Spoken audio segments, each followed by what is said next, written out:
Bu, sudah datang Bu? Kok cuma 3 orang?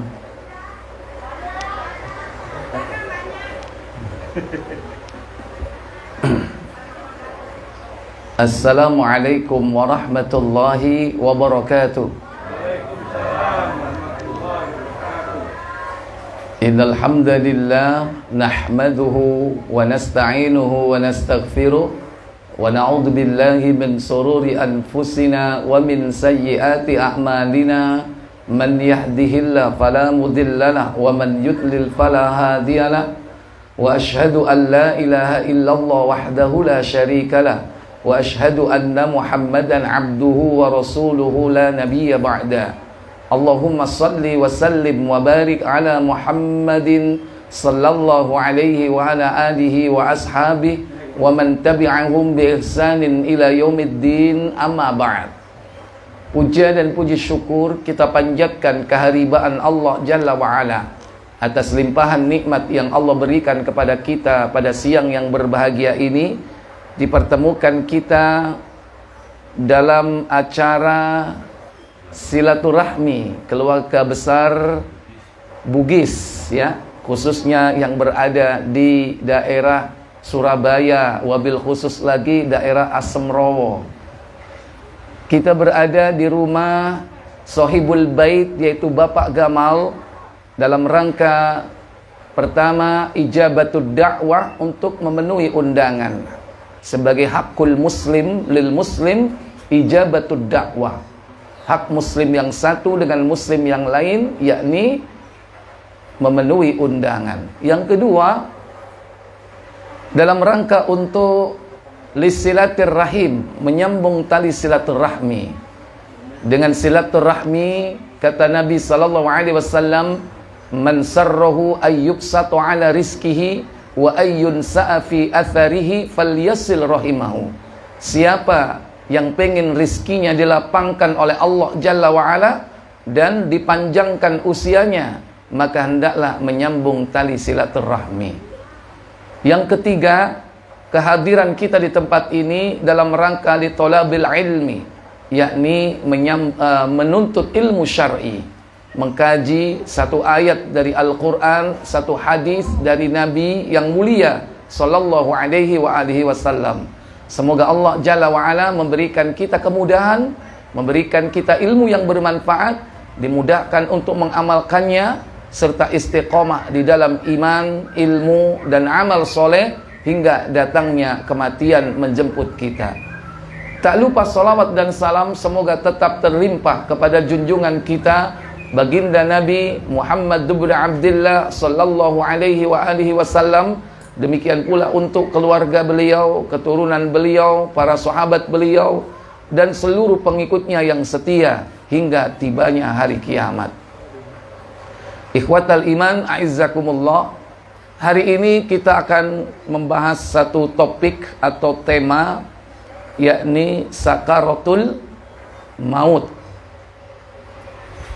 Sakaratul maut itu ada 2 kata. Pertama yaitu sakarat, yang kedua maut. Arti maut itu adalah kematian. Kalau sakarat, orang bilang sekarat, tapi jangan diartikan sekarat 2 karat 24 karat. Memangnya orang yang mati sudah tinggal 1 karat? Bukan itu maksudnya.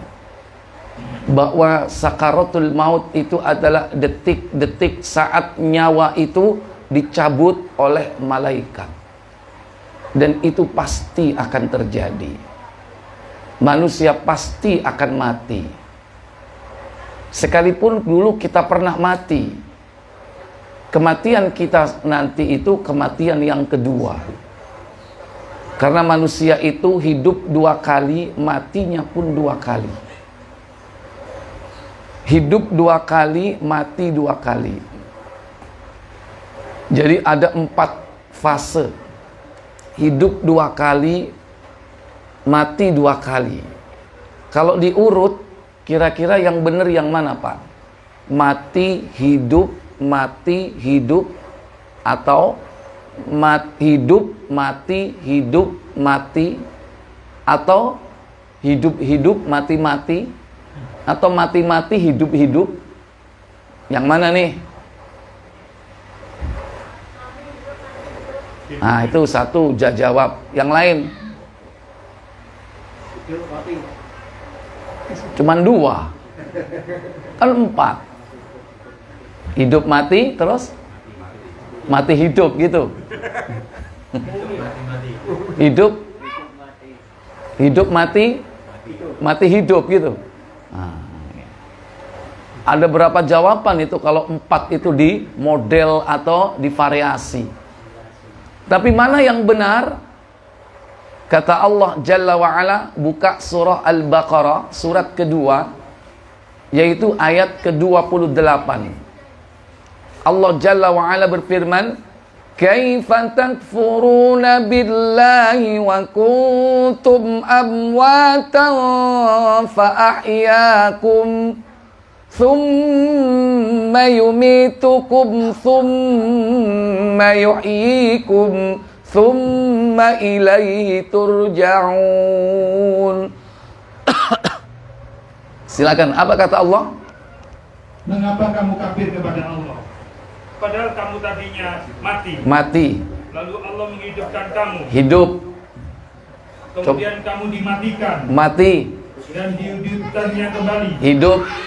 Kemudian kepadanya lah kamu dikembalikan. Iya, berarti mana yang benar? Mati hidup, mati hidup. Nah, itu yang benar berdasarkan firman Allah Al-Baqarah ayat 28. Kata Allah Jalla wa'ala, Kaifa takfuruna billah? Kenapa kau kafir kepada Allah? Wa kuntum amwatan, padahal dulu kalian mati. Fa ahyakum, kemudian kau kehidupkan. Thumma yumitukum, kemudian kau kumatikan. Thumma yuhyikum, kemudian kau kuhidupkan kembali. Thumma ilaihi turja'un, kemudian kepada kamilah kalian akan dikembalikan. Berarti mana urutan yang benar tadi? Mati, hidup, mati, hidup. Nah, sekarang kita ini lagi ngapain, Pak? Hidup apa mati? Hah? Benar, kita sedang hidup. Berarti ini fase keberapa? 2. Sebelum itu kita ngapain, Pak? Sebelum ini kita apa? Hidup apa mati? Hah? Kok gak iso jawab padahal mau wis dijelasno. Kita sekarang hidup fase kedua. Lah fase pertamanya apa? Mati. Berarti kita sudah pernah mati enggak? Kita sudah pernah mati. Ketiadaan kita di bumi ini itu mati. Sekalipun sudah bertemu spermatozoa dan ovum menjadi zigot, ya, berkembang dalam janin, dia belum dikatakan hidup sebelum ada ruhnya. Baru ketika ditiupkan ruh, maka hiduplah janin itu. Usia berapa itu dia hidup dalam perut ibunya? Halo? 3 bulan. Berapa hari? 3 bulan.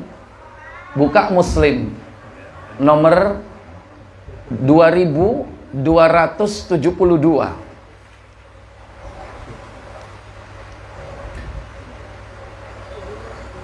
Dari Abdullah radhiyallahu an katanya, Rasulullah SAW yang mutlak benar menceritakan kepada kami, sesungguhnya proses penciptaan seseorang kamu setelah berada dalam perut ibunya selama 40 hari. 40 hari itu menjadi nutfah, menjadi air mani masihan.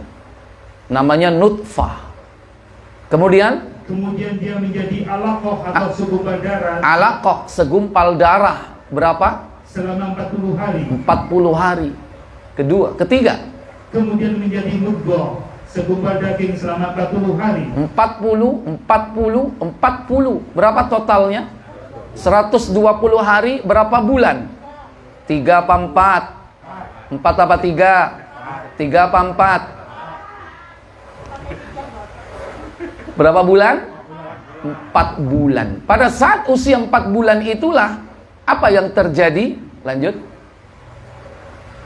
Kemudian diutus malaikat meniupkan ruh atau jiwa kepadanya. Thumma yursalu ilaihil malak fayanfukhu fihi ruh. Diutuslah malaikat kepada janin itu. Diperintahkan Allah meniupkan ruh. Hiduplah dia di dalam rahim ibunya. Berapa bulan hidupnya? Katanya orang di perut ibunya 9 bulan 10 hari. Berarti hidupnya berapa efektif? Cuman berapa bulan? Kan 4 bulan belum ada nyawa. Tinggal berapa sisa? Kurang lebih 5 bulan hidupnya dalam rahim. Ya. Kemudian ditetapkan pada saat itu apa saja ketetapan takdir? Kemudian diperintahkan kepada malaikat menuliskan 4 ketetapan. Apa ketetapan yang ditulis itu? Yaitu mengenai rizkinya, Rizkuhu, rizkinya. ajalnya, Ajaluh, ajalnya. Sudah ditetapkan kapan, di mana dia mati. 3. amalnya, Wa amaluh, amal perbuatannya pun ditetapkan. Bahkan yang tragis apa? dan surga maupun nerakanya. Yang keempat, saqiyun an sa'idun, celaka atau bahagia. Surga nerakanya sudah ditetapkan oleh Allah Jalla wa'ala. 4 ketetapan takdir. Rizki, ajal, amal, celaka atau bahagia. Lahirlah dia ke bumi ini. Di rahim ibunya 5 bulan saja. Lahir ke bumi itu pun tidak lama. Paling banter orang lahir ke bumi ini berapa tahun, Pak? Dia hidup. Hah? Ibrahim, dia tidak terlahir tapi dicipta. Hidup di bumi 1000 tahun. Atau dikurangi masa dia tinggal di surga, enggak sampai 1000. Adam itu ya. Nuh 950 tahun. Itu paling lama. Dan umat setelahnya tidak lama lagi, Pak. Usianya pendek. Terutama umur umat akhir zaman ini, Pak. Berapa, Pak, usianya, Pak? Benar? Kata Nabi SAW, al-umru ummati baina sittin wa sab'in. Umur umatku itu antara berapa? 60, 70. Kalau tengah-tengahnya berapa? 65. Kalau Nabi Muhammad berapa? 63. Abu Bakar As-Siddiq 63. Kalau Bapak berapa, Pak? Nggak berani nyebut. Berapa, Pak? Hah? Bukan tergantung amal dan perbuatan, sudah ditetapkan. Meskipun dia jahat, kalau memang ketetapan dipanggil. Meskipun dia baik, tetap dipanggil kalau udah waktunya. Ya apa? Gak wani nyebut. Tilda. Ya, tapi kalau yang di atas tadi di atas 70 ada nggak di sini? Ada. Berapa, Pak? 77. Berarti bonusnya banyak, Pak. Bonusnya banyak, Pak. Iya kan? Masya Allah. 77. Ya. Jadi manusia itu akhir zaman ini antara 60-70. Makanya kita jangan berpikir pengen usia panjang. Karena umat akhir zaman ini pendek-pendek, Pak. Kalau usianya orang dulu panjang-panjang. Tapi ada loh orang yang pengen usianya panjang ya. Sampai berapa tahun, Pak? Hah? Itu 100 itu kecil. Ada yang pengen usianya sampai berapa? Buka Al-Baqarah ayat 96. وَلَتَجِدَنَّهُمْ أَحْرَصَ النَّاسِ عَلَى حَيَاةٍ وَمِنَ الَّذِينَ أَشْرَكُوا يَوَدُّ أَحَدُهُمْ لَوْ يُعَمَّرُ أَلْفَ سَنَةٍ. Apa kata Allah? Dan sungguh kamu akan mendapati mereka manusia yang paling loba kepada kehidupan dunia. Loba itu rakus kepada kehidupan dunia. Ya. Bagaimana kerakusan mereka? Bahkan lebih loba lagi dari orang-orang musyrik. Bahkan lebih rakus dari orang-orang musyrik. Terus? Masing-masing mereka ingin agar diberi umur 1000 tahun. Loh. Yawaddu ahaduhum law yu'ammaru alfasana. Masing-masing di antara mereka berharap memiliki usia berapa tahun tadi, Pak? 1000, Pak. 100.000, Pak. Ada orang yang pengen usianya 1000. Kira-kira zaman sekarang usia 1000 kayak apa bentuknya ya? 100 tahun aja udah bungkuk, apalagi 1000 melungker ya. Nggak bangun-bangun ya. 1000 tahun ini. Kita ini nggak akan bisa, Pak, usia 1000 tahun. Kenapa? Karena fisik kita ini nggak kuat.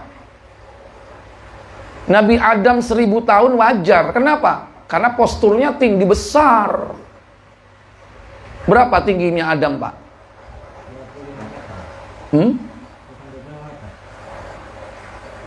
Ketinggian, Pak, itu, Pak. Itu cagak listrik, Pak, itu. Itu tower itu ya. Sutet itu ya. 6 meter. Baik, buka Muslim 25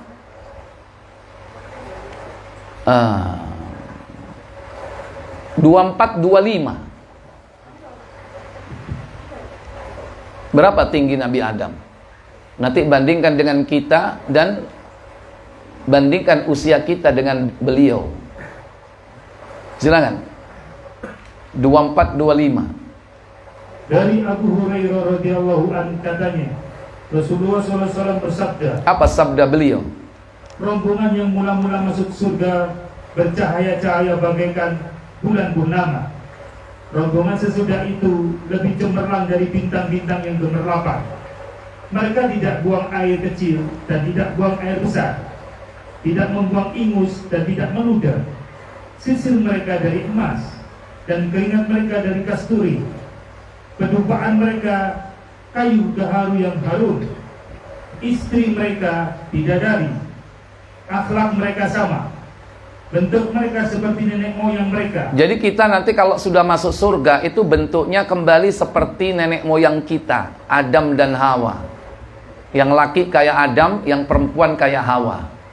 Mirip bapak ibu kita. Ganteng nggak Adam, Pak? Ganteng. Cantik nggak Hawa itu, Pak? Cantik. Ganteng mana Adam sama Yusuf, Pak? Hah? Yusuf apa Adam? Kalau dalam hadis disebutkan jamiluhu nisfud dunya, Yusuf itu gantengnya separuh dunia, 50%. Kalau Adam itu 100%. Karena dia masterpiece. Karena dia makhluk pertama. Biasanya produk pertama itu terbaik apa enggak? Terbaik. Kenapa enggak terkenal? Yang terkenal Yusuf karena enggak ada saingan. Saingannya siapa manusia ketika itu? Hah? Adam ada saingannya enggak? Enggak ada. Iku sing jenenge wong lanang ngijeni. Ya kan? Sing ada lawan. Sing ada lawan, tidak ada lawan ketika itu. Cuman sendiri dia. Makanya enggak terkenal. Adam itu paling bagus ciptaannya. Nanti kita kalau masuk surga kembali seperti Adam dan Hawa. Berapa tingginya? Tinggi Nabi Adam 60 hasta. Tuluhu situna dhira'an. Tingginya 60 hasta. 1 hasta setengah meter. Berapa meter kira-kira? Kalau 60 hasta 30 meter. Ya. Kalau 6 meter kurang, 30 meter itu tingginya mana, Pak? Tower kan? Nah, lihat towernya, tower yang mana? Sutet berapa sutet? 35 ya? Wah, cocok tuh. Jadi kalau lihat sutet, bayangkan bapak moyang kita aja di situ. Oh, segitu tingginya Adam ya. Nah, itu. Nah, usianya berapa? 1000. tingginya 30 meter. Nah, usia kita tadi berapa menurut hadis? 60-70, ya kan? Nah, dari usia 1000 menjadi 60 itu tinggal berapa persen? Saya tanya, ya, dari tinggi saja deh. Kita ini tinggi rata-rata berapa? Tinggi. Itu 160 Indonesia. Jangan mikir orang Indonesia, orang Barat juga dihitung dong. Rata-rata lah. Genepin. 1-2 meter lah. Digenepin, ya kan? Sekarang begini, 30 meter tinggi Adam. Kalau seandainya jadi 10% berapa? 10%-nya 30 meter berapa? 3 meter. Masih terlalu tinggi kan? Berarti 2 meter itu berapa persen? Ya, 6 atau 7. 6% atau 7. Ya, sekarang usianya 1000. 6 atau 7%-nya 1000 berapa? 60 atau 70? Proporsional gak? Tinggi kita 2 meter, usianya 60-70. Adam 30, usianya 1000. Proporsional. Makanya orang sekarang jangan berharap usia seperti Adam. Gak mungkin fisiknya. Kita ini memang didesain hari ini adalah usia 60-70. Jadi gak lama, Pak. Kematian itu sudah bisa dipersiapkan sebetulnya. Sebetulnya bukan kematian itu menjemput kita. Sebetulnya kita ini bisa menjemput kematian kita. Karena orang sekarang itu pandai merencanakan, membuat planning, membuat perusahaan. Kalau dalam urusan kerja punya planning jangka panjang, planning jangka menengah, planning jangka pendek, pandai sehingga perusahaan berkembang, ekspansi kemana-mana, buka cabang di mana-mana. Itu planningnya. Tapi ketika dalam urusan kematian, padahal Nabi SAW sudah menetapkan antara 60-70. Kalau kita dikasih plafon atas 70, sekarang usianya 60, berarti kurang berapa tahun, Pak? 10 tahun. Kan bisa direncanakan, kan? Menjemput kematian kita itu bisa direncanakan. Dikasih plafon atas, sekarang usianya 65 misalnya. Dikasih plafon atas, saya nggak lama-lama deh. Saya nggak pengen mati tua-tua, misalnya begitu. 70 aja cukup. Sekarang udah 65, ya sudah tinggal 5 tahun. Berarti kematian itu sudah bisa dipersiapkan. Walaupun kita tidak tahu kapan kematian itu datang. Kadang ia datang kepada orang yang tua, kadang yang muda. Kadang-kadang nggak mesti, Pak. Yang tua berangkat dulu. Kadang yang muda, Pak, berangkat dulu. Yang tua ditunggu-tunggu nggak berangkat, Pak. Itulah kematian.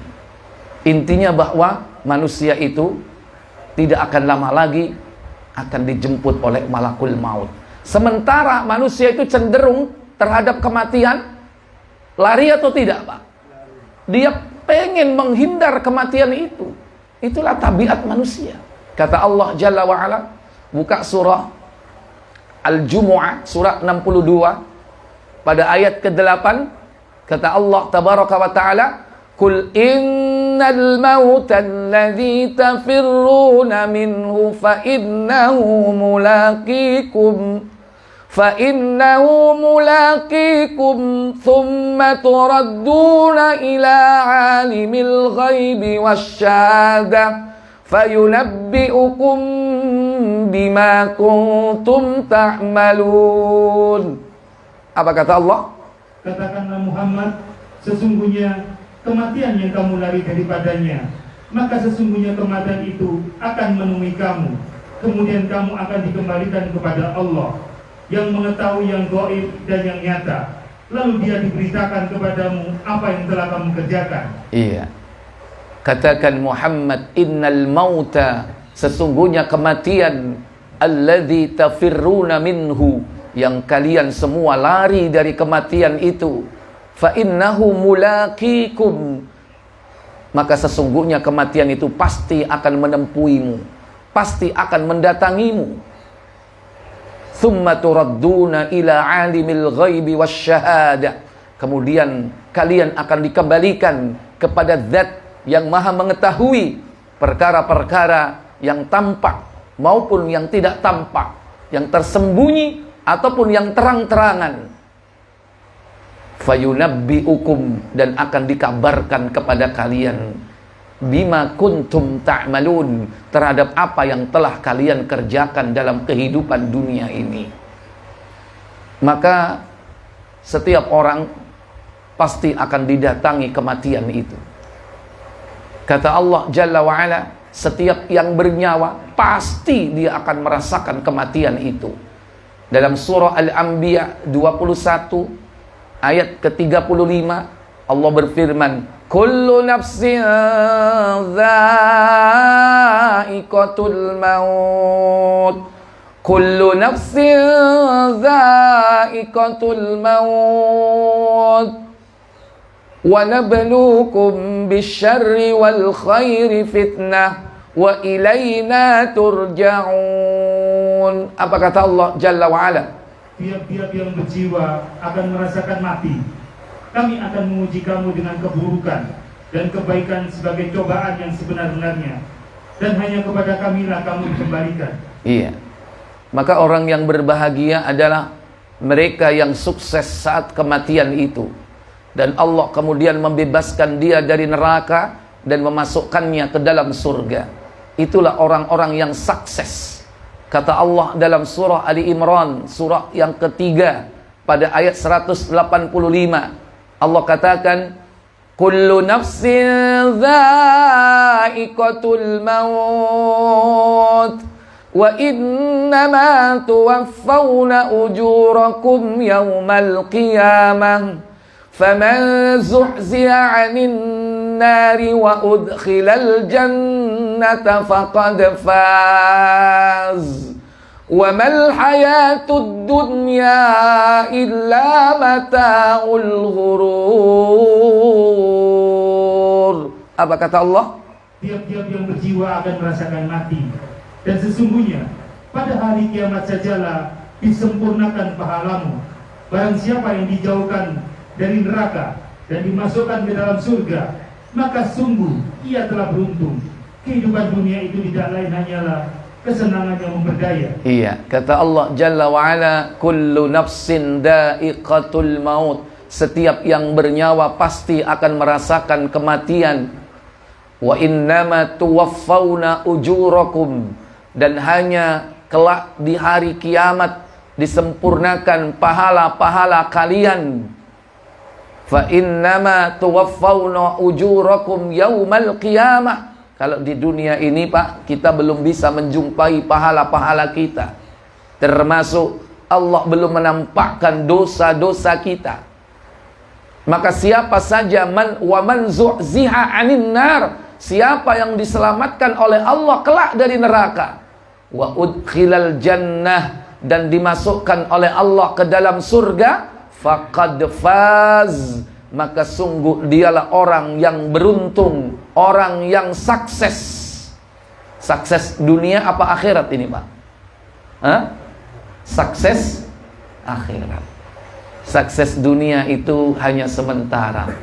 Sukses dunia itu tidak berarti kalau tidak dilengkapi dengan sukses akhirat. Apalah artinya sukses dalam kehidupan akhirat, tapi dia keluar dari dunia ini, mati terpisah ruh dari jasadnya, dia tidak membawa keimanan, mati dalam kondisi kafir. Itu justru kebangkrutan, kerugian yang amat besar. Wa mal hayatud dunya, kata Nabi, kata Allah menutup ayat ini, dan tidaklah kehidupan dunia ini melainkan mata'ul ghurur, yaitu kesenangan yang memperdaya, kesenangan yang menipu. Karena banyak di kalangan kita manusia tertipu dengan kehidupan dunia, lupa kepada kehidupan akhirat. Dan kehidupan akhirat itu, Bapak Ibu, diawali dari ketika orang itu memasuki alamul barzakh. Ketika dipisah ruh dari jasadnya, itulah kematian yang kedua. Kematian yang akan kita hadapi. Disebut mati kenapa? Dipisah antara ruh dan jasad. Ruhnya di kalang tanah, jasadnya di alam barzah. Maka banyak orang-orang mereka yang mati dalam keadaan baik, keluar dari alam dunia ini membawa keberuntungan. Ada yang meninggal dalam kondisi yang buruk. Kalau yang baik itu umumnya disebut dengan husnul khatimah. Kalau yang buruk itu disebut dengan su'ul khatimah.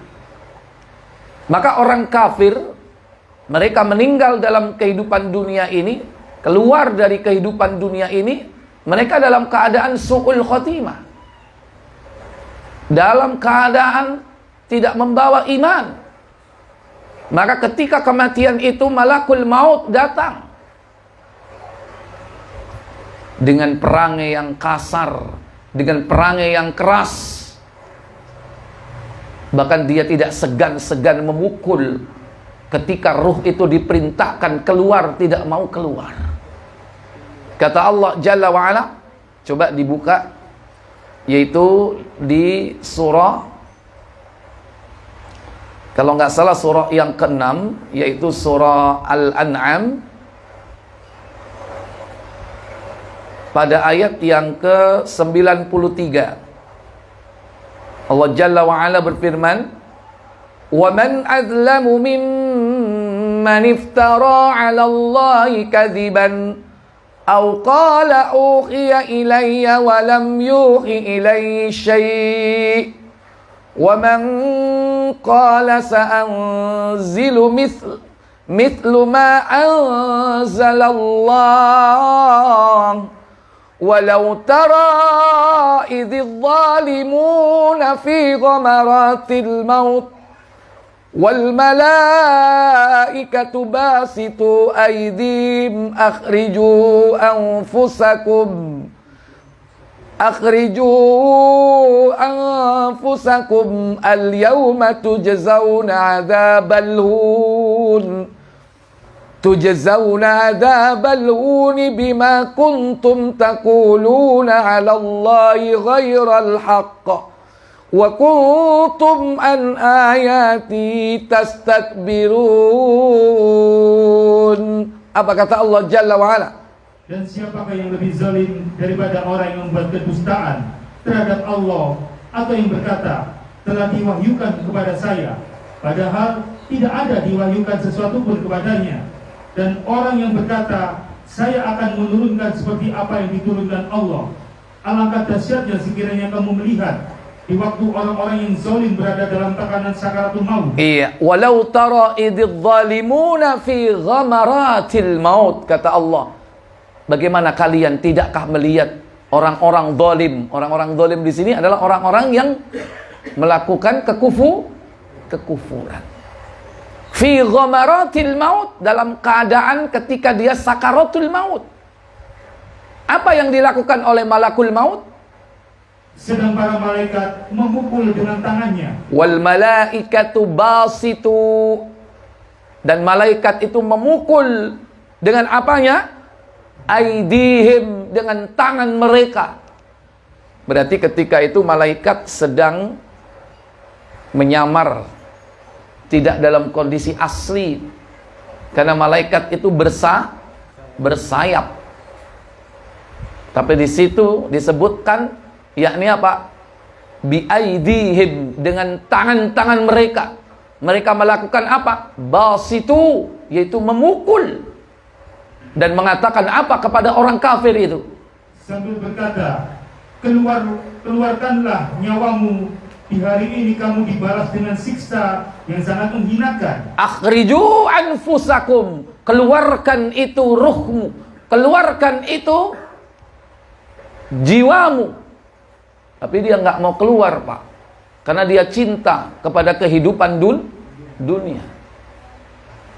Beda kalau orang mukmin. Kalau orang mukmin itu malaikat itu menyeru, akhriju keluarlah.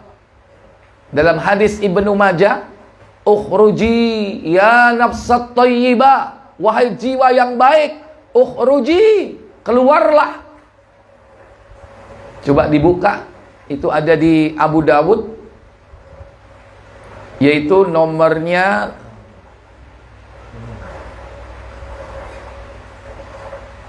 3456 insyaallah. Dari sahabat Abu Hurairah radhiyallahu taala an.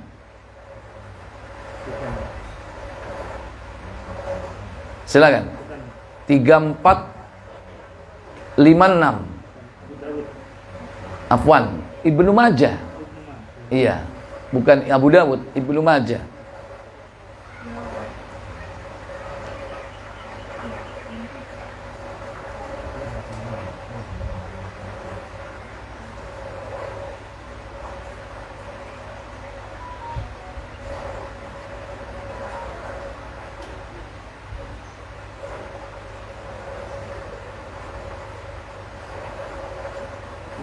Silakan. Abu Hurairah. Iya. Dari Abu Hurairah radhiyallahu an, dari Nabi sallallahu alaihi wasallam beliau bersabda. Apa sabda beliau sallallahu alaihi wasallam? Mayit akan didatangi malaikat, dan jika ia adalah orang yang salih, maka para malaikat akan berkata. Apa kata malaikat itu? Keluarlah, wahai jiwa yang baik, yang ada di dalam tubuh yang baik. Ayyuha an-nafsut thayyib. Ayyuhan nafsut thayyibah, wahai jiwa yang baik, kanat fil jasadit thayyibah, yang berada di jasad yang baik, ukhruji, keluarlah. Bahkan kata malaikat apa di situ? Lanjut. Keluarlah dengan terpuji dan bergembiralah dengan kenyamanan. Iya, hamidatan, keluarlah kalian dengan terpuji, wa absyiri, dan bergembiralah kalian, wa rauhu wa raihan, yaitu dengan kegembiraan, dengan kesenangan. Ucapan ini diucapkan terus. Bahkan dia mengabarkan tentang Allah. Apa katanya? Serta wewangian, dan Allah tidak memurkai. Iya. Disebutkan di situ wa rabbi ghairi ghadban, dan Allah tidak marah kepadamu. Ini jasadnya baik, ruhnya juga baik. Dia mendapatkan yakni kenikmatan dari Allah. Saat ketika ruh itu dicabut, dia sudah mendapatkan kenikmatan. Dan ucapan ini diucapkan terus sampai ruhnya itu keluar, Pak. Jadi kalau orang yang beriman itu ruhnya nggak perlu dicabut, dia keluar sendiri. Malaikat cuman apa? Cuman menyeru saja, ukhruji, keluarlah. Ukhruji, keluarlah. Apa kata Nabi? Seruan itu terus diserukan kepadanya sampai jiwanya keluar. Iya, sampai jiwanya itu keluar, Pak. Beda dengan orang kafir. Kalau orang kafir itu diseru seperti itu nggak keluar-keluar, Pak. Akhirnya terpaksa dia apa kan? Dicabut itu. Bagaimana sakitnya ruh itu ketika dicabut dari jasadnya. Para ulama banyak menggambarkan tentang dahsyatnya sakaratul maut. Seperti besi panas membara yang sudah dipanaskan itu, kemudian dikasih kain atau kasih apa? Kain basah, kemudian ditarik, Pak. Lengket nggak itu, Pak? Besi panas yang membara, ada kain basah, kemudian ditutup kain basah besi itu, kemudian ditarik. Itu gambaran orang yang ketika ruhnya dicabut, saat itu dia tidak mati dalam kondisi husnul khotimah, tapi dalam keadaan su'ul khotimah. Kenapa demikian? Karena mereka orang-orang kafir itu cinta kepada kehidupan dunia. Makanya dia susah meninggalkan dunia ini.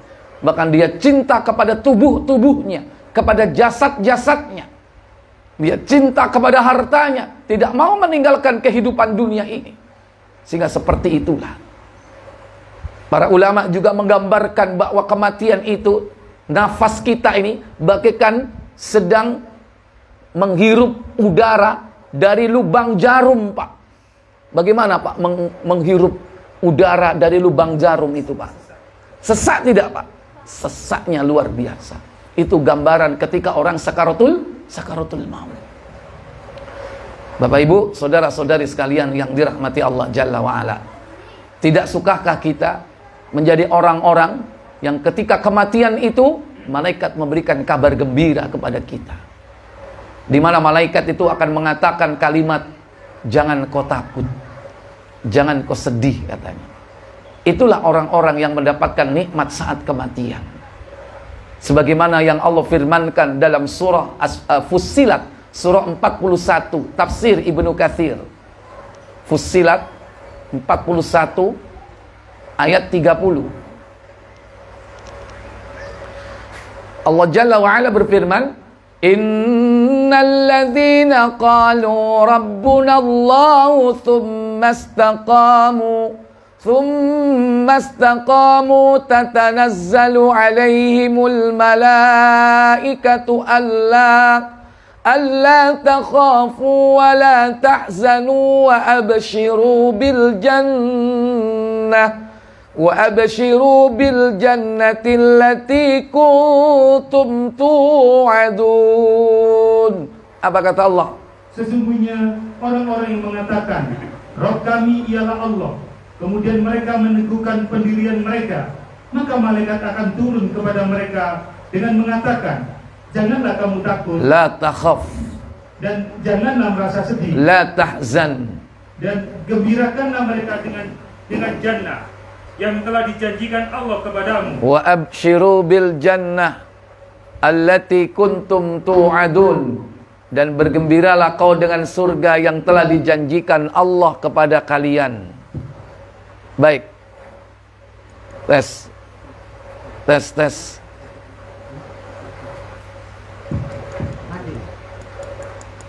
Kesenggol atau gimana? Tes. Di dalam.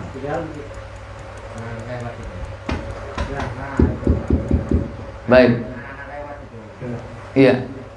Silakan baca tafsir surah Fussilat ayat 30.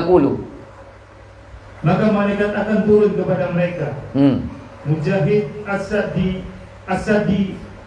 As-Suddi, Mujahid As-Suddi, Zaid ibnu Aslam dan anaknya mengatakan bahwa yang dimaksud ialah di saat mereka menjelang kematiannya. Saat mereka menjelang kematiannya, saat sakaratul maut, apa yang terjadi? Para malaikat itu turun kepada mereka dengan mengatakan, janganlah kamu merasa takut. Malaikat itu turun kepada mereka dengan mengatakan, la takhaf, jangan takut.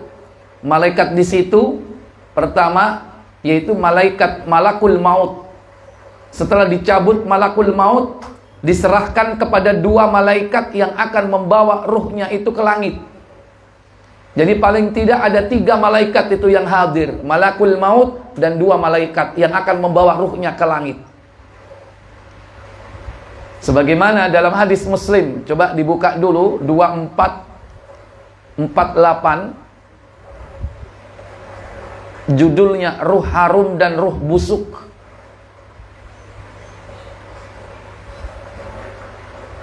Dari Abu Hurairah radhiyallahu an katanya, apabila ruh orang-orang mukmin keluar dari tubuhnya, setelah dicabut oleh malakul maut, keluar dari tubuhnya atau diperintahkan dia keluar dari tubuh jasadnya itu, maka 2 orang malaikat menyambutnya dan menaikkannya ke langit. 2 malaikat akan datang menyambutnya, membawa ruh itu ke atas langit, lewat langit pertama, kedua, ketiga, dan seterusnya. Sehingga penduduk langit, siapa penduduk langit? Para malaikat. Heboh di sana. Apa kata mereka? Kata Hamad, karena baunya harum seperti kasturi. Kata penduduk langit, ruh yang baik datang dari bumi. Ruh harum datang dari bumi. Bahkan dia baca solawat atas ruh itu. Apa kata mereka? Sallallahu alaihi, semoga Allah melimpahkan kebahagiaan kepadamu dan kepada tubuh tempat engkau bersemayam. Lalu ruh itu dibawa ke hadapan Allah Azza wa Jalla. kemudian kemudian Allah berfirman, bawalah dia ke Sidratul Muntaha dan biarkanlah di sana hingga hari kiamat. Ini contoh orang ruh yang baik, ya. Dibawa dua malaikat dan Allah tetapkan ruh itu berada di tempat yang tinggi mendapatkan kenikmatan. Nah, sebelum dicabut ruh itu, malaikat itu berkata kepada orang tersebut 3 kata-katanya tadi.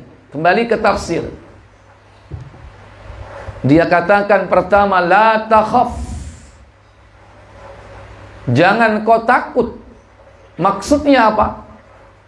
Mujahid, Ikrimah, dan Zaid ibnu Aslam mengatakan bahwa makna yang dimaksud ialah janganlah kamu takut dalam menghadapi kehidupan masa mendatang di akhirat. Iya, yaitu takut terhadap perkara yang akan dihadapi di masa yang akan datang, yaitu kehidupan akhirat. Mulai dari yaumul ba'ts, hari kebangkitan, yaumul mahsyar, hari dikumpulkan, yaumul hisab, hari diperhitungkan amal perbuatannya, yaumul mizan, hari ditimbang baik dan buruknya, yaumul haud, hari menunggu Rasul di telaga, yaumus sirat, hari ketika meniti titian sirat, yaumul jaza, hari pembalasan, di mana manusia dibalas dengan 2 kemungkinan, al jannah awin nar, surga atau neraka. Itulah yang akan dihadapi oleh setiap manusia, dan perjalanan akhirat ini panjang. Kata malaikat, la takhaf, jangan takut yang akan kau hadapi. Yang kedua, dan janganlah kamu merasa sedih. La tahzan, jangan kau sedih. Sedih terhadap apa? Terhadap urusan dunia yang kamu tinggalkan. Kalau yang tadi dihadapi di depannya, kalau sedih, jangan kau sedih dari urusan yang telah kau tinggalkan di belakangmu dalam kehidupan dunia. Apa yang telah ditinggalkan? Seperti urusan anak, keluarga, termasuk istri, harta benda yang kau tinggalkan. Jadi bapak nggak usah khawatir, Pak. Yang penting husnul khotimah. Ibu juga nggak usah khawatir, Bu. Yang penting husnul khotimah. Kenapa? Bapak nanti ada yang ngeramut, Bu.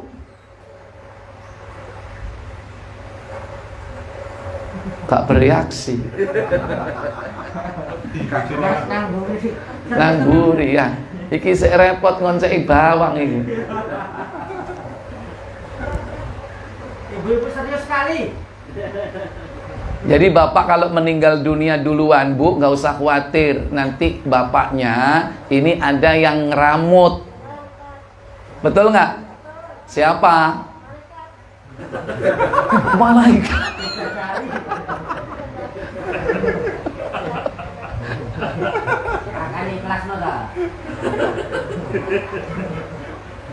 Baru ada jawaban di sini, malaikat yang ngeramut. Ya, bidadari dunia apa bidadari akhirat? Oh ya udah ya, positif berarti ibu ini ya. Baik, begitu pula sebaliknya. Yang penting orang itu mempersiapkan diri mendapatkan kematian yang baik atau husnul khotimah. Malaikat akan datang mengatakan, jangan kau takut, jangan kau sedih. Dari dunia yang kau tinggalkan, jangan kau sedih.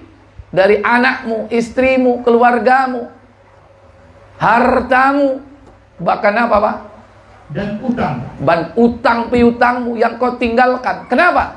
Karena sesungguhnya kami akan menggantikanmu dalam mengurusnya. Aku, kata malaikat di situ, aku akan mengurusnya, katanya. Itu orang yang husnul khotimah, Pak.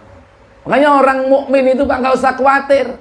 Kalau dia mati, utangnya gimana? Kalau dia orang mukmin, diselesaikan urusannya sama Allah melalui malaikatnya. Yang penting husnul khotimah dulu. Makanya orang Islam itu nggak perlu, Pak, beri polis asu terus no re sampai mandek, terus no asuransi, ya kan? Beli polis supaya kalau mati di cover, ya kan? Nggak perlu. Sama malaikat diurus. Kau punya utang, Allah akan tutup utang itu. 1001 macam cara Allah itu menutup utang-utang kita. Bisa jadi apa? Satu, mungkin anaknya punya harta, ya, peninggalan atau kekayaan, ditutup utang orang tuanya. Yang kedua, bisa jadi ada orang lain, Wah, Abu Jundi ini meninggal, orangnya baik. Dulu saya punya utang budi kepada dia, iya kan? Akhirnya apa? Dia punya utang 1 miliar, gua tutup aja deh. Mungkin nggak seperti itu, Pak? Allah hadirkan orang untuk menutup utangnya. Atau yang ketiga, orang yang diutangi ikhlas. Wah, fulan ini utangnya banyak, 5 miliar, tapi karena orangnya baik, anak-anaknya juga soleh dan solihah, kelihatannya istrinya solihah, ini janda ini. Ya udah deh, gua ikhlasin utangnya dia. Berapa? 5 miliar. Ikhlas? Ikhlas. Nggak ada tendensi? Nggak ada. Istrinya janda? Enggak. Gua ikhlas. Siapa yang melembutkan hati orang ini? Allah. Itu 1001 macam cara Allah untuk mengurus utang-utangnya. Yang penting ini tadi, siapkan diri sampai malaikat itu mengatakan la takhaf wa la tahzan. Jangan takut, jangan sedih. Wa abshiru bil jannah. Apa kata Allah? Dan bergembiralah kamu dengan memperoleh surga yang telah dijanjikan Allah kepadamu. Iya. Bergembiralah kau dengan surga yang telah dijanjikan Allah kepada kalian. Orang kalau mau mati itu, Pak, dia akan ditunjukkan tempatnya di mana ketika dia mau mati, saat sakaratul maut. Kalau dia orang baik, dia diberi kabar gembira tentang surga. Makanya disitulah orang itu akan yakin tempatnya di mana, sehingga kematian itu disebut dengan al-yakin, yaitu keyakinan.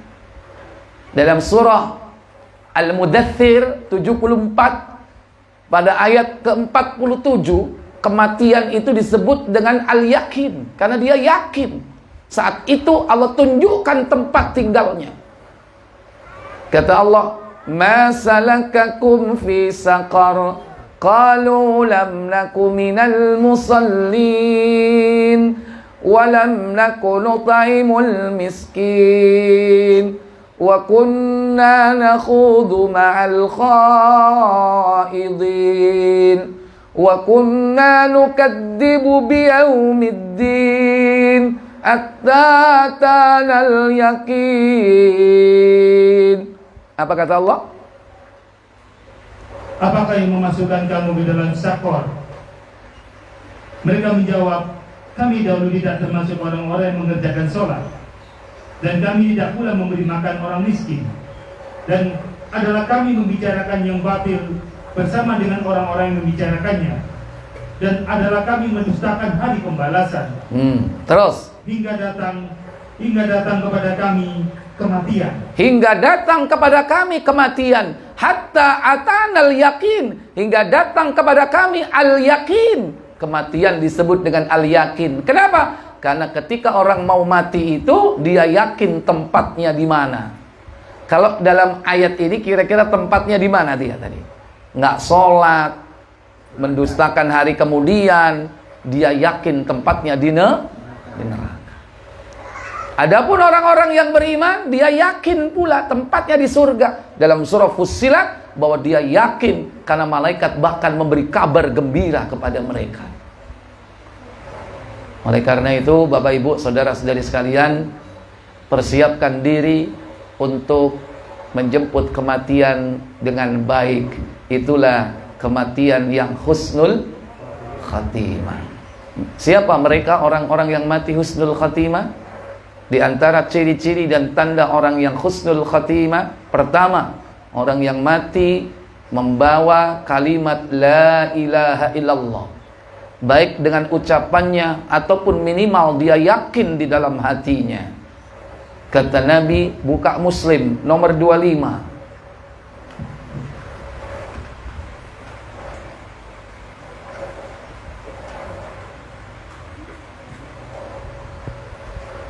Ya. Silakan. 25. Iya, 25.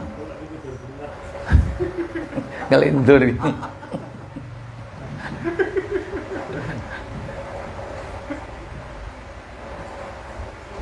Dari Abu Hurairah radhiyallahu an, katanya, ketika terjadi perang Tabuk, pasukan Rasulullah SAW ditimpa musibah kekurangan bahan makanan.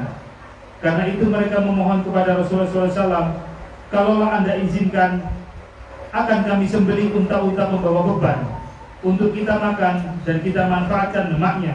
Bukan itu kelihatannya. Kok perang Tabuk? Coba 21 coba. Panjang kalau perang Tabuk. Mati dalam kalimat la ilaha illallah. Iya, itu yang benar ya.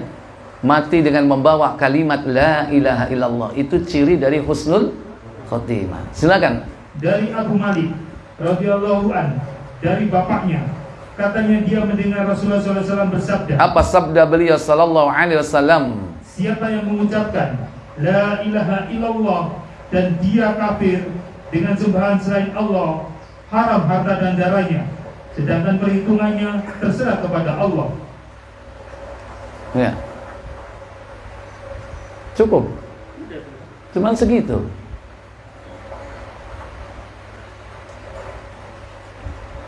Bukan begitu.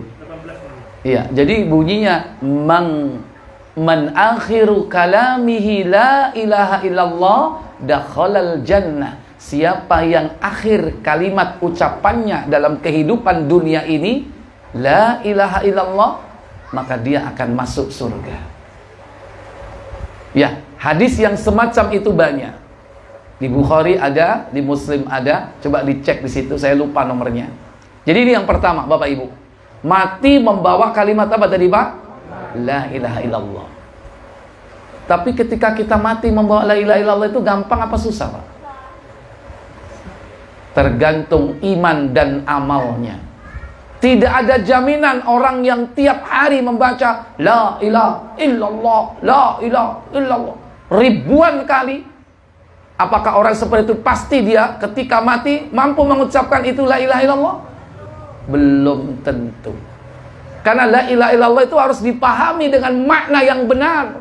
Maka pelajari makna la ilaha illallah. Dan la ilaha illallah itu memiliki syarat-syarat. Para ulama sudah merumuskan ada 7 syarat la ilaha illallah. Itu harus dipelajari. Itu nanti dibahas kalau ada pertemuan yang akan datang. Penting itu. Kenapa? Enggak ada jaminan orang yang terbiasa mengucapkan itu dia mati dengan mengucapkan itu. Biasa la ilaha illallah dibaca, tapi di rumahnya masih ada jimat. Ya kan? Di rumahnya masih ada keris kolomunyeng. Ya, masih ada rompi onto kusumo. Tahu rompi onto kusumo, Pak? Nggak tahu ya? Itu orang Jawa, Pak. Sekarang orang Bugis apa itu yang dipakai untuk kebal-kebal itu? Ya? Apa namanya? Besi. Loh, perempuannya apa katanya? Orang Bugis nggak ada kebal katanya. Ya. Kalau masih dia terindikasi melakukan syirik, walaupun la ilaha illallah dibaca ribuan kali tiap hari, orang itu nggak akan bisa mampu mengucapkan kalimat itu. Artinya, orang yang mampu itu hidupnya, dia mempraktekkan dan mengamalkan makna la ilaha illallah itu dengan baik. Jauh dari kesyirikan, jauh dari kekufuran, jauh dari takhayyul, jauh dari khurafat, jauh dari tatoyur, jauh dari tamaim, yaitu menempel atau memasang jimat-jimat. Tidak mendatangi dukun, tidak mendatangi paranormal. Karena semua itu jalan-jalan menuju kepada apa? Syirik. Di rumah masih punya akik, katanya ada isinya. Isi apa, Pak? Isi watu. Ya. Jadi ini yang pertama, siapkan. Bagaimana kita nanti meninggal dengan kalimat itu. Ciri yang kedua, orang yang husnul khotimah, meninggalnya itu berkeringat pada dahinya. Baca Tirmizi 982.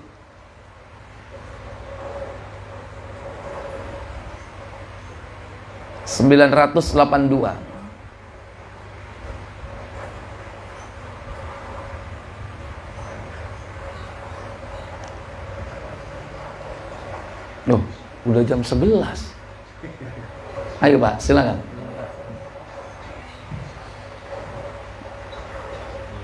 dari Abdullah bin Buraidah dari ayahnya dari Nabi sallallahu alaihi wasallam, beliau sallallahu alaihi wasallam bersabda, Apa sabda beliau? orang mukmin akan meninggal dengan keringat yang ada di dahinya, meninggal dengan tanda kebaikan. Iya, itu ciri dari husnul khatimah. Al-mu'minu yamutu bi'arokil jabin. Orang mukmin itu meninggal dengan tanda keringat pada dahinya, yaitu meninggal dalam keadaan baik. Itu tandanya. Sabda Nabi. Bisa direkayasa enggak? Bisa direkayasa? Mau mati, kenapa? AC-nya matiin. Cek sumu. Nggak bisa. Sepanas apapun nggak akan terjadi kalau dia nggak husnul. Sedingin apapun kalau ditakdirkan oleh Allah husnul khatimah, salah satunya tandanya berkeringat pada dahinya. Yang ketiga, ciri dari husnul khatimah meninggal hari Jumat atau malam Jumat. Baca Tirmidzi 1074.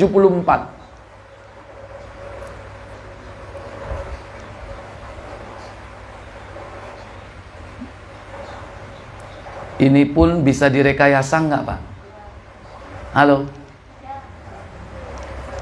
Silakan. Apa kata Nabi? Dari Abdullah bin Amr ia berkata, Rasulullah SAW bersabda, Apa sabda beliau? orang Islam yang mati pada hari atau malam Jumat akan dijaga oleh Allah dari fitnah kubur. Ma min muslim yamutu fi lailatil jumu'ati aw yaumal jumu'ati waqahu Allahu min adzabil qabri illa waqahu Allahu min adzabil qabri. Tidaklah seorang muslim yang mati pada malam Jumat atau hari Jumat, melainkan Allah akan menjaga dia dari azab kubur atau fitnah kubur. Kalau dijaga dari fitnah kubur, berarti matinya baik atau tidak? Baik. Tapi bisa direkayasa nggak? Nggak bisa. Ini karunia dari Allah. Rek, opo? Saiki malam Jumat. Opo? Aku kepingin. Terus dia Pak No.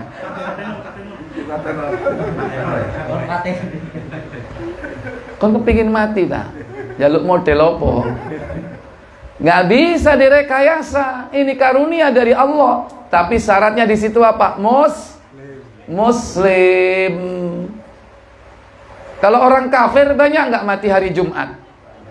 Orang kafir banyak nggak mati malam Jumat? Tapi bukan Muslim. Syaratnya Muslim, matinya Jumat atau malam Jumat.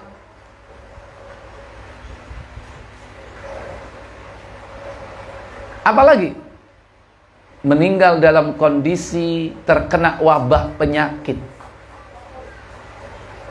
atau meninggal dalam kondisi sakit perut, atau melahirkan bagi seorang wanita, atau meninggal karena tenggelam, atau meninggal karena tertimpa benda keras dari atas. Itu termasuk husnul khatimah. Bahkan orang itu termasuk syahid, tapi syahid akhirat. Kata Nabi SAW, ada 5 orang yang mati syahid. Baca Muslim 1868.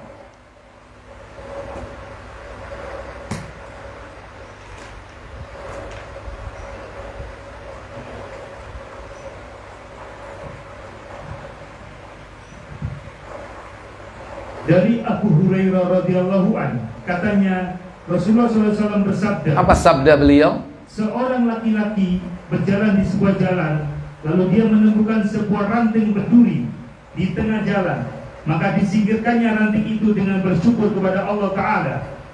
Allah mengampuni dosanya karena perbuatannya itu. Beliau bersabda pula, Apa sabda beliau? para syuhada atau orang-orang yang mati syahid 5 macam.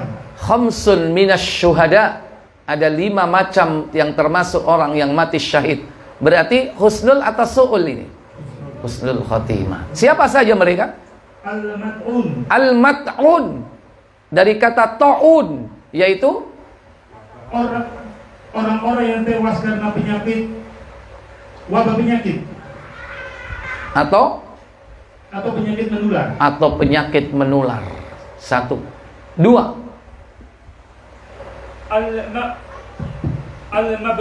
Al-mabtun dari kata batnun. Batnun itu perut, yaitu orang-orang yang tewas karena sakit perut atau melahirkan. Sakit perut, pokoknya sakitnya di perut.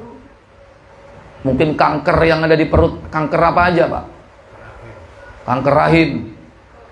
Wah, serviks. Kanker rahim. Kanker leher rahim. Pokoknya kanker di situ. Bukan kantong kering, bukan. Nggak punya duit. Ini penyakit nih. Pokoknya di perut. Termasuk melahirkan. Yang ketiga, orang yang tewas karena tenggelam. Al-gharik, mati, tewas karena tenggelam. Bisa jadi dia datang ke air atau airnya datang ke dia. Air datang, contohnya apa? Tsunami, banjir tanggul jebol. Atau dia yang datang ke air, ngapain? Renang, lihat dulu renangnya di mana? Di kolam renang sama cewek. Nggak sahid itu. Ya, dia datang ke air, mau apa? Nyebrang sungai. Tapi tujuannya apa? Tujuannya dalam rangka taat kepada Allah. Mau silaturahmi, mau menyampaikan amanah, mau bekerja cari maisha untuk keluarga, mau menuntut ilmu. Di tengah jalan dia tenggelam, syahid. Tapi kalau mau dugem kecemplung kali, mati, syahid apa sangit? Sangit. Ya. Syaratnya muslim dan pada jalan Allah. 4. Orang yang tewas karena ditimpa tanah longsor atau pohon tumbang dan sebagainya. Namanya ashabul hadmi, orang yang tertimpa benda keras dari atas, Pak. Gempa bumi, plafon jatuh, pohon tumbang, tanah longsor, baliho jatuh. Pokoknya dia kepalanya terkena benda keras, mati dia. Tapi syaratnya dia muslim di jalan Allah, tidak melakukan maksiat. Tapi kalau mau pergi ke tempat diskotik atau ke tempat maksiat, di tengah jalan kejatuhan paku bumi, Pak. Kalau paku kecil itu nggak mungkin mati kecuali satu peti. Ya, mati dia seperti ini, jalan kemaksiatan, maka sekalipun dia muslim, dia tidak tergolong syahid. Syaratnya 2, muslim dan jalan ketaatan. Nah, ini contoh yang mati baik-baik ini. Nah, yang kelima ini yang paling hebat. Apa kata Nabi? Orang yang tewas dalam perang fisabilillah. Iya, mati dalam keadaan berjihad, berperang di medan pertempuran, membela agama. Inilah jihad fi sabilillah. Dia menjadi syahid dunia dan syahid akhirat. Di dunia dia disaksikan sebagai syuhada, diperlakukan secara khusus, tidak perlu dimandikan, tidak perlu dikafani, tidak perlu disolati, langsung dikubur apa adanya. Karena dia bangkit di akhirat dalam kondisi apa adanya, dengan tangannya yang terputus, dengan lehernya yang mungkin terpenggal, dengan kepalanya yang hancur terkena mortir, kakinya yang hancur kena ranjau. Dalam keadaan itulah dia bangkit di padang mahsyar dengan darah mengucur dan bau kesturi, wangi. Ya, makanya perlakuannya apa? Khusus orang-orang syahid seperti ini. Wallahu a'lam. Dan di dalam riwayat yang lain masih banyak, yaitu orang yang meninggal dalam keadaan ibadah, termasuk orang yang husnul khotimah. Ketika sujud, sholat, meninggal. Pernah nggak, Pak, seperti itu, Pak? Ya kan? Ketika baca Quran, meninggal saat baca Quran. Ini. Ketika dengerin pengajian, majelis taklim, meninggal. Husnul khotimah nggak? Karena dia berada di majelis ilmu, taman-taman surga. Dan itu terjadi di jamaah kita, Pak. Masjid Al-Muttaqin, Pak. Ketika pengajian meninggal, Pak. Kenjeran sana. Juga apa? Juga mungkin seorang penceramah. Banyak itu ketika dia menyampaikan kajiannya dia meninggal. Atau mungkin amal soleh yang lain, ketika bersedekah dia meninggal. Ketika dia sedang mungkin menyampaikan amanah atau menasehati keluarganya, dia meninggal dunia. Itu termasuk husnul khotimah. Termasuk juga orang yang husnul khotimah itu meninggal terbakar atau terkena sengatan listrik, Pak. Itu termasuk orang yang meninggal husnul khotimah. Asal apa? Pertama, dia seorang muslim. Dan yang kedua, dia berada pada jalan ketaatan, bukan pada jalan kemaksiatan. Wallahu a'lam. Saya pikir cukup sampai di sini. Semoga bermanfaat untuk kita semua. Wa akhiru da'wana walhamdulillahi rabbil alamin. Wassalamualaikum warahmatullahi wabarakatuh. Baik, silakan kalau ada pertanyaan, Bapak Ibu, saya beri kesempatan untuk tanya jawab ya. Silakan kepada Ibu, boleh ditulis, boleh langsung. Silakan. Boleh sedikit saya tanya, Pak. Silakan. Baik. Bismillahirrahmanirrahim. Assalamualaikum warahmatullahi wabarakatuh. Assalamualaikum. Terima kasih, Ustaz. Iya. Tadi terkait dengan tausiahnya. Tadi ada beberapa hal mungkin terkait dengan kematian, Ustaz. Jadi yang disampaikan bahwa ada kematian dalam keadaan husnul khotimah. Tadi sudah disebutkan ciri-cirinya, salah satunya yaitu mengucapkan la ilaha illallah, terus kemudian ada dahi berkeringat di dahinya. Nah, ini ada beberapa hal juga yang ketika seorang muslim itu sedang berhutang, gitu, Ustaz. Nah, ini ada beberapa juga saya mengikuti kajian bahwa ketika seorang muslim meninggal, ada masih beberapa hutangnya yang belum dilunasi, itu akan terhambat dia untuk masuk di dalam surganya.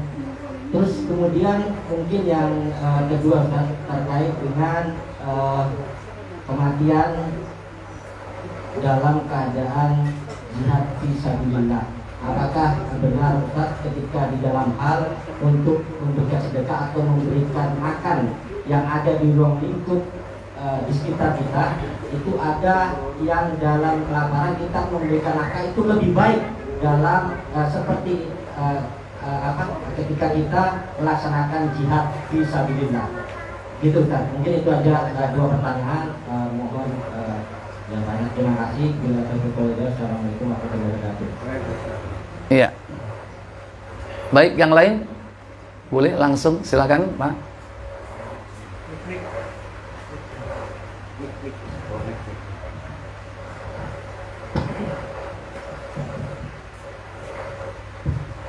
Bismillahirrahmanirrahim. Assalamualaikum warahmatullahi wabarakatuh. Waalaikumsalam warahmatullahi Tadi wabarakatuh. disampaikan bahwa ajal itu telah ditentukan. Iya. Nah, salah satu doa kita waktu kami sholat itu adalah, ya Allah, panjangkanlah usia saya, berikanlah sisa usia saya yang barokah, dan kalau saya diambil dalam keadaan husnul khotimah. Nah, padahal kalau kita minta dipanjangkan usia kita, padahal usia itu sudah ditentukan, kayaknya impossible kan. Nah, ini gimana? Apa khasiatnya kita berdoa minta dipanjangkan ini? Apakah ada maknanya? Apakah sia-sia? Iya. Mungkin itu tidak. Iya, baik. Terima kasih. Baik. Buka Muslim 2168, afwan. 2100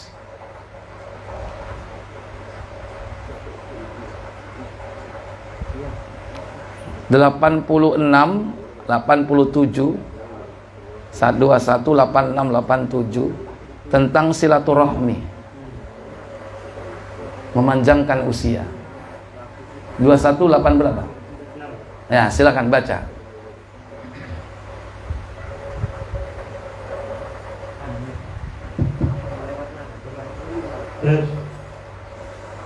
Dari Muhammad bin Jubair bin Mut'im radhiyallahu anhu katanya, bapaknya mengabarkan kepadanya bahwa Rasulullah SAW bersabda, Apa sabda beliau sallallahu alaihi wasallam? tidak masuk surga orang yang memutuskan silaturahmi. Kan itu. 287. Iya, 2187.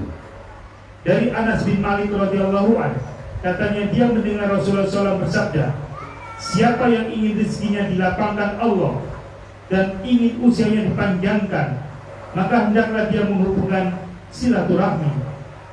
Ya. Ini juga Nabi bersabda, siapa yang pengen usianya dipanjangkan, rizkinya dilapangkan. Padahal tadi sudah disebutkan yang ditulis dalam rahim tadi itu tentang ajal, rizki, ya kan? Persis seperti ini. Ya. Kok kelihatannya bertentangan, seakan-akan begitu. Bagaimana ini memahaminya, ya kan?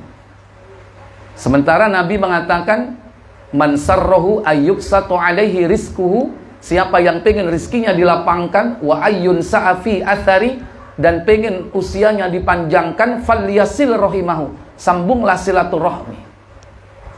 Nah ini, pengertiannya bagaimana? Apa mungkin Nabi berdusta, ya kan? Atau yang diucapkan itu nggak benar, gitu kan? Tentu tidak. Tetap silaturahmi itu dapat melapangkan rizki. Contoh sekarang ini, silaturahmi. Antum dapat rizki nggak? Halo? Dapat apa, Pak? Ada lemper, ya kan? Ada resoles, ya kan? Udah habis berapa, Pak? Ya, itu contoh rizki yang paling gampang, ya. Silaturahmi. Dipanjangkan usianya juga. Maksudnya di sini, usia dan rizki itu ada dua, yang bersifat quantity dan quality. Adapun yang disebutkan Nabi, ditetapkan bahwa ajal seseorang itu pasti tidak akan berubah, ditulis ajalnya, ditulis rizkinya, itu secara quantity, secara kuantitas. Usia nggak akan bertambah, Pak. Kalau sudah ditetapkan 65, ya 65. Bukan berarti ketika dia sambung silaturahim tambah modot. Silaturahmi jadi 66, silaturahmi terus 67, silaturahmi terus, nggak selesai-selesai nanti. Termasuk doa kita. Seandainya doa kita dikabulkan oleh Allah, dipanjangkan usia, bukan berarti apa? Usia kuantitas kita yang ditambah. Yang dimaksud ditambah di situ adalah apa? Usia kualitas. Kualitas dari usia kita itulah yang ditambah. Kalau menurut Imam An-Nawawi rahimahullah dalam Syarah Sahih Muslim, apa? Diberi keberkahan kepada usianya. Usianya itu berkah. Maksudnya bagaimana?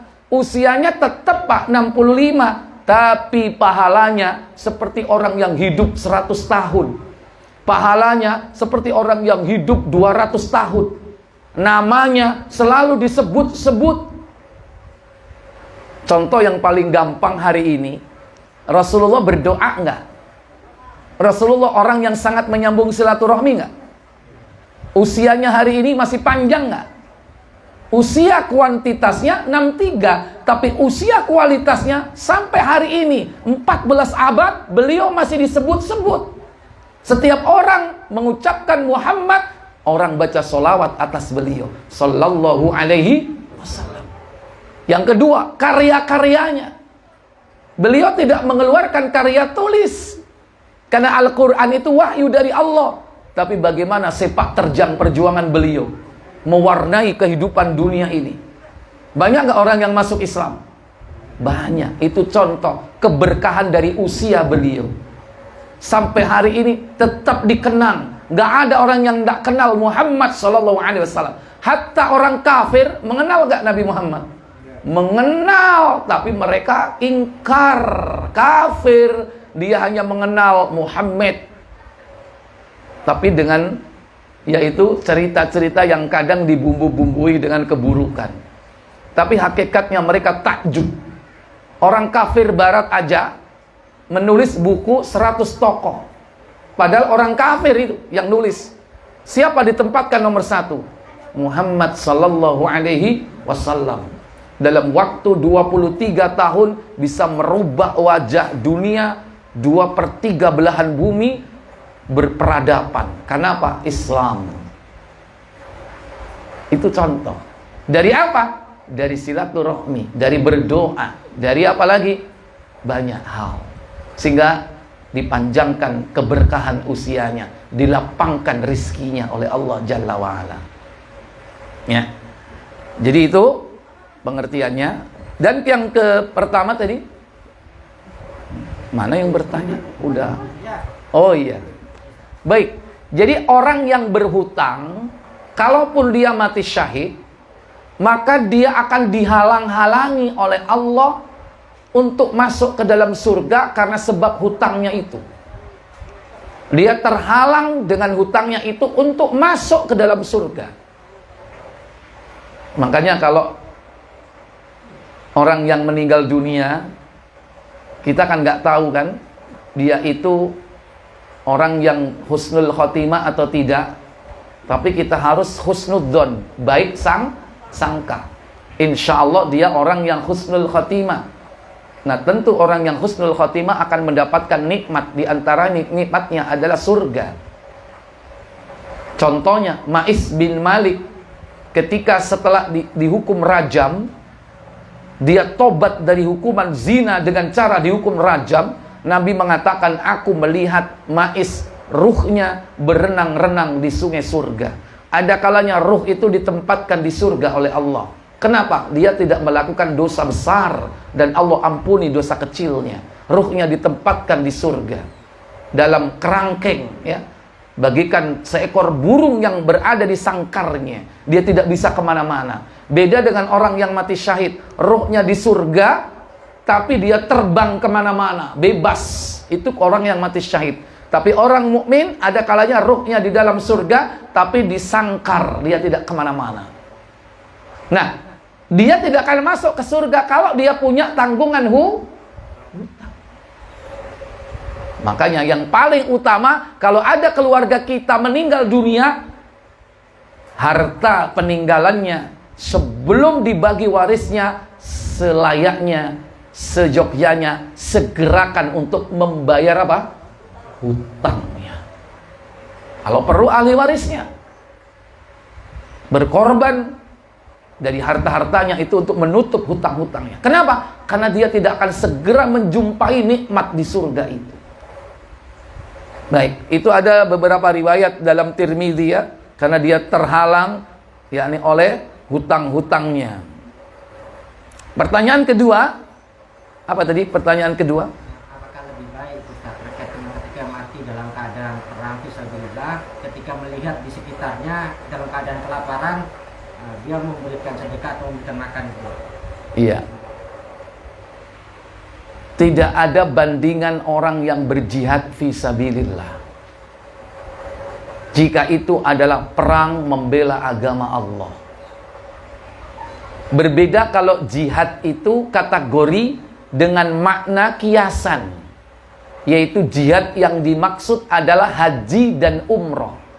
Karena haji dan umroh itu termasuk bagian dari jihad fisabilillah. Baru itu bisa disepadankan atau bisa disandingkan, dibandingkan dengan sedekah.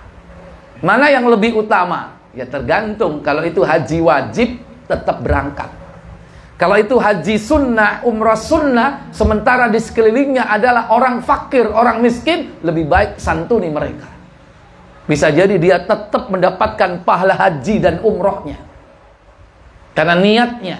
Dan dia mendapatkan pahala sedekah, menyantuni fakir dan miskin. Jadi itu dapat apa? Dibandingkan dengan haji dan umroh, sedekah itu. Tapi kalau jihad membela agama di medan pertempuran, tidak ada bandingannya dengan apapun. Ya, tidak ada bandingannya. Kenapa? Karena orang yang jihad itu, Pak, diberi 6 keistimewaan oleh Nabi. Buka Tirmidzi 1663. Ini nggak akan bisa ditukar dengan yang lain yang ini, Pak. 6 keistimewaan ini. Nggak bisa ditukar dengan sedekah ini, pahala mati syahid ini.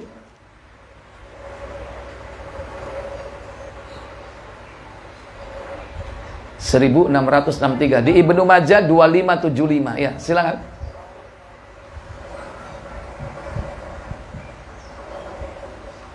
Dari Al-Mikdam bin Ma'di Karib, ia berkata, Rasulullah SAW bersabda, bagi orang yang mati syahid itu di sisi Allah ada 6 balasan. Ya, pertama, akan diampuni baginya dosa-dosanya sejak pertama kali jucuran darahnya keluar. diampuni dosanya sejak tetes darah pertama. Begitu darahnya menetes pertama, langsung Allah ampuni dosa-dosanya. Sampai terakhir tentunya. Terus, Ia akan melihat tempatnya di surga. iya, dia dapat melihat tempatnya di surga. Di mana? Yang ketiga, Ia akan diselamatkan dari siksa kubur dan kedahsyatan yang besar pada hari kiamat. kalau pengen dibebaskan dari siksa kubur dan kedahsyatan hari kiamat, mati syahid. Syahid akbar seperti ini. Karena dia dibebaskan. Yang keempat, Akan diletakkan di atas kepalanya mahkota kewibawaan. dia disematkan kron mahkota di atasnya yang berisi batu-batu, zamrud, yakut, ya, permata. Satu yakut berapa nilainya? Satu yakut pada mahkota tersebut lebih baik daripada dunia dan apa yang ada di dalamnya. Lebih baik daripada dunia dan seisinya. Itu baru satu batu yakut yang ada di mahkotanya. Nggak ada bandingannya Pak dengan ini. Yang kelima, Ia akan dinikahkan dengan 72 istri yang berupa dari jenis bidadari. dinikahkan dengan 72 bidadari, Pak.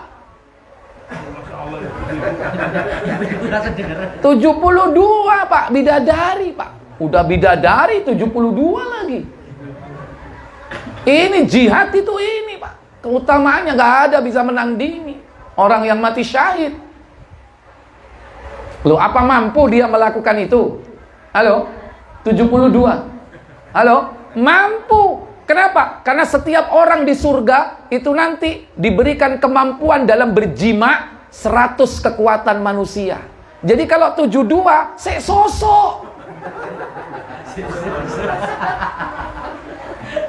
72 masih bersisa 8 berapa?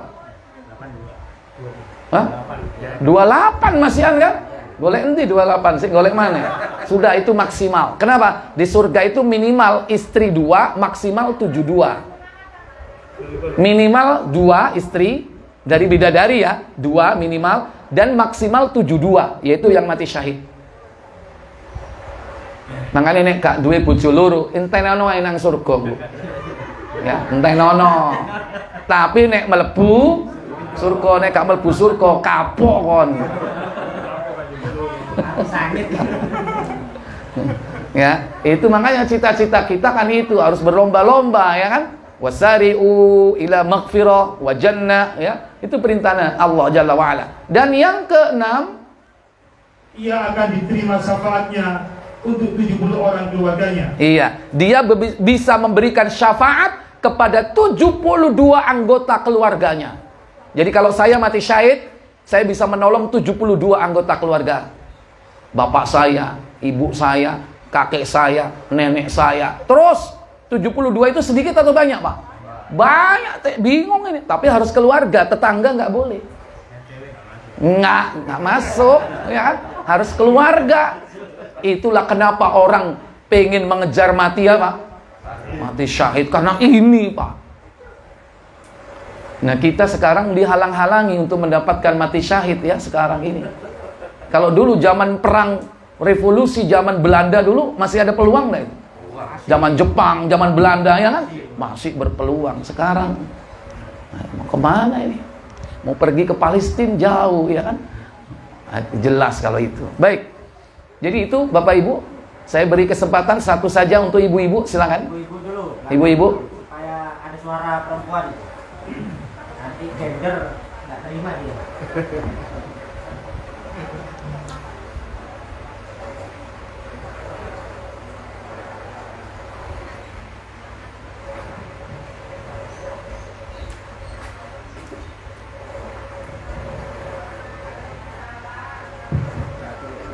Terima kasih. Iya. Dan berikan kepada ibu-ibu seperti saya mewakili. Iya. Suaranya Bu? Materi. Boleh. Jual materi Ustaz tadi. Boleh. Yang penting jangan poligami masalahnya. Ini tadi kan Ustaz mengatakan apa perbedaannya, saya nih mau nanya, apa perbedaannya Azza wa Jalla dengan Jalla wa Ala itu. Nah, terus kedua, saya mau bertanya kepada Ustaz. Kalau misalnya ini kan zaman virus, banyak yang korban meninggal sudah selama 2 tahun ini, apa perbedaannya itu yang meninggal dengan perang fisabilillah dengan meninggal dan kena virus? Ya, itu. Terima kasih. Iya. Ya tadi saya sering mengucapkan Allah Jalla wa Ala. Ya kan? Jalla yang maha besar, agung, wa Ala yang maha tinggi. Allah Tabaraka wa Ta'ala. Tabaraka yang maha suci, wa Ta'ala lagi maha tinggi. Allah Jalla Jalaluh sama, yaitu yang maha agung dengan keagungannya. Ya, sama saja semua itu. Isinya adalah sifat-sifat Allah, cuman dengan kata atau kalimat yang berbeda. Umumnya yang kita dengarkan Allah Subhanahu wa Ta'ala. Subhanahu yaitu yang maha suci lagi maha tinggi. Ya, sama dengan Tabaraka wa Ta'ala, sama ya. Cuman saya sarankan kalau mengucapkan itu yang benar. Kadang ada orang nggak ngerti, belum belajar bahasa Al-Quran dengan benar, itu keliru. Wa ta'ala, wa ta'awwa. Karena ta'ala dipikir sama dengan Allah gitu loh. Allahu subhanahu wa ta'awwa loh. Wa ta'ala, bukan wa ta'awwa. Ya, ini yang pertama. Yang kedua dalam bahasa tulis. Tulis aja lengkap, jangan disingkat. SWT. Allah SWT, subhanahu wa ta'ala. Bahaya kalau salah tulis Allah WTS, bahaya. Ya, makanya jangan singkat-singkat. Salawat kepada Nabi itu jangan juga disingkat.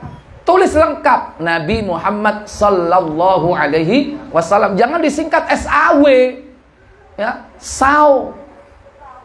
Itu kan kalau bahasa Inggris SAW itu melihat kata lampau, ya kan? Muhammad SAW, Muhammad telah melihat loh. Bahaya. Kadang salam disingkat, ya kan? WRWB. Apa WRWB itu? Ya kan? Pak RW sama Pak RW, Pak RT. WRWB. Bahkan disingkat lagi assalam apa? ASS. Bahaya, itu bahasa Inggrisnya bokong. Ya kan? Askom gitu aja kan? Askom, bokongmu berarti kan? Bahaya itu, makanya jangan kita suka nyingkat-nyingkat ya. Kalau enggak, lebih baik enggak usah ditulis sama sekali. Tapi ucapkan dengan lisan ketika kita memuji ya Allah Tabaraka wa Ta'ala. Ketika kita mengucapkan atau menulis Muhammad, kita ucapkan dengan lisan sallallahu alaihi wasallam, tapi tidak ditulis, enggak apa-apa. Daripada ditulis tapi disingkat, pengertiannya bisa salah gitu ya. Baik. Terus yang kedua, apa rek lali mang? Virus itu, COVID itu. Oh, virus. Baik. Apakah termasuk syahid? Ya, baik. Begini, yang termasuk syahid di situ kan taun. Taun itu apa? Wabah penyakit. Sekarang pertanyaannya, sekarang ini taun atau bukan? Halo? Iya, taun itu maksudnya perbedaannya fisabilillah di peperangan dengan orang yang sakit meninggal sama meninggal. Ya, jadi kalau fisabilillah itu syahid akbar. Kalau mati karena taun itu berarti syahid akhirat. Dia disaksikan sebagai syuhada itu nanti kalau di akhirat. Tapi kalau di dunia perlakuannya sama seperti orang mati biasa. Apa? Dimandikan, dikafani, disolati. Lah kalau ada yang kena taun sekarang nggak dimandiin, nggak disolati, ya itu salah sendiri. Mestinya tetap nggak harus disolati. Disolati. Kalau perlu juga memang dimandikan.